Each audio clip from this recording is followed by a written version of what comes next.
രാജ്യതലസ്ഥാനമായ ഡൽഹിയുടെ പേര് ഇന്ദ്രപ്രസ്ഥ എന്ന പേര് മാറ്റണമെന്ന് വിശ്വ ഹിന്ദു പരിഷത്ത്. പേരുമാറ്റം ആവശ്യപ്പെട്ട് VHP കേന്ദ്ര സർക്കാരിന് കത്ത് നൽകി. ഡൽഹിയുടെ പുരാതന ചരിത്രവും സംസ്കാരവുമുള്ള ബന്ധം കാത്തുസൂക്ഷിക്കാൻ ഇന്ദ്രപ്രസ്ഥ എന്ന പേരാണ് അനുയോജ്യമെന്ന് കാണിച്ച് സാംസ്കാരിക മന്ത്രി കപിൽ മിശ്രയ്ക്ക് VHP സംസ്ഥാന ഘടകം കത്തയച്ചത്. ദില്ലിയിൽ ഗർഭിണിയായ യുവതിയെ മുൻ കാമുകൻ കുത്തിക്കൊന്നു. പിന്നാലെ യുവതിയുടെ ഭർത്താവ് ഇയാളെ അതേ രീതിയിൽ തന്നെ കത്തിക്കൊണ്ട് കുത്തിക്കൊന്നു. ശനിയാഴ്ച രാത്രി ദില്ലി പഹാഡ് ഗഞ്ചിനടുത്തായിരുന്നു സംഭവം. ആക്രമണത്തിൽ യുവതിയുടെ ഭർത്താവിനും കുത്തേറ്റിട്ടുണ്ട്. മൂവരെയും യുവതിയുടെ സഹോദരൻ ആശുപത്രിയിൽ എത്തിച്ചെങ്കിലും രണ്ടുപേരും മരണപ്പെടുകയായിരുന്നു. ഭർത്താവ് ചികിത്സയിലാണ്. ദമ്പതികളായ ശാലിനി 22, ആകാശ് 23 എന്നിവരെ കത്തിയുമായി യുവതിയുടെ മുൻ പങ്കാളിയായ ആശു എന്ന ശൈലേന്ദ്ര ആക്രമിക്കുകയായിരുന്നു. പ്രണയബന്ധത്തിലുള്ള പ്രശ്നങ്ങളെ തുടർന്നുണ്ടായ വൈരാഗ്യമാണ് കൊലപാതകത്തിലേക്ക് നയിച്ചതെന്ന് പോലീസ് അറിയിച്ചു. ട്രെയിനിൽ നിന്നും അജ്ഞാതർ വലിച്ചെറിഞ്ഞ മദ്യക്കുപ്പി തലയിൽ വീണ് യുവാവിന് പരിക്ക്. കോഴിക്കോട് പേരാമ്പ്ര സ്വദേശി ആദിത്യനാണ് പരിക്കേറ്റത്. ആദിത്യൻ്റെ തലയ്ക്കും മുഖത്തുമാണ് കുപ്പി വീണ് പരിക്ക്.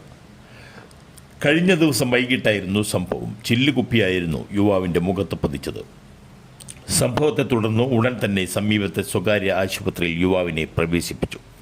കൊയിലാണ്ടി റെയിൽവേ സ്റ്റേഷനിലാണ് അനിഷ്ട സംഭവമുണ്ടായത്.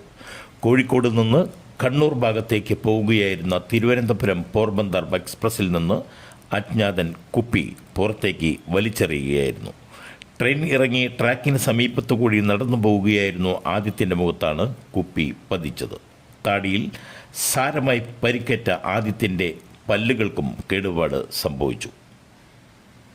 പാലക്കാട് വാണിയംകുളത്ത് വയോധികനെ മരിച്ച നിലയിൽ കണ്ടെത്തി. വാണിയംകുളം മാന്നന്നൂരിലെ വയോധികനെ വീടിനുള്ളിൽ മരിച്ച നിലയിൽ കണ്ടെത്തിയത്.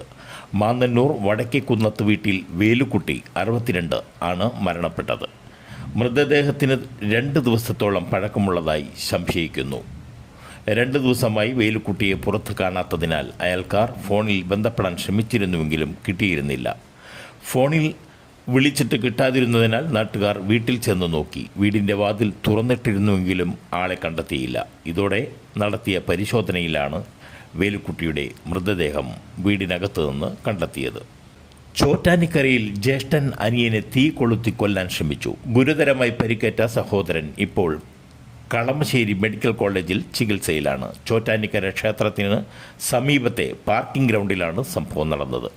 പ്രതിയായ മാണിക്കിനെ പോലീസ് കസ്റ്റഡിയിലെടുത്തു. ചോറ്റാനിക്കരയിൽ വാടകയ്ക്കാണ് ഇരുവരും താമസിച്ചിരുന്നത്.